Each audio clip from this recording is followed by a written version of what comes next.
Welcome to Not Milk Never Milk. Subscribe if you're lactose intolerant. In this video, I will show how to make spicy ranch sauce. First, let's gather our core ingredients. You'll need a good quality ranch dressing as your base and your favorite hot sauce to bring the heat.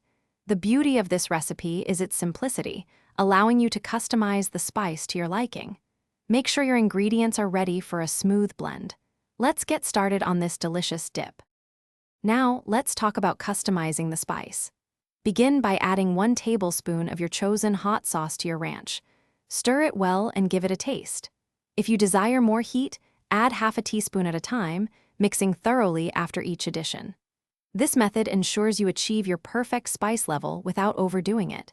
You can also experiment with a dash of cayenne pepper for an extra kick. To elevate your spicy ranch, consider adding a few extra touches. A small pinch of garlic powder or onion powder can deepen the savory notes. For a brighter, fresher taste, a squeeze of fresh lime or lemon juice works wonders. If you prefer a thinner consistency, whisk in a tablespoon or 2 of buttermilk. These simple additions can transform your sauce into something truly special and unique. Once your spicy ranch is perfectly mixed, it's ready to enjoy. It pairs wonderfully with fresh vegetables, crispy chips, or as a dipping sauce for chicken wings. For storage, transfer any leftovers to an airtight container and refrigerate. It typically stays fresh for about 5 to 7 days.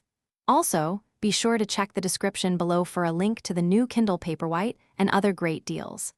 Enjoy your homemade spicy ranch.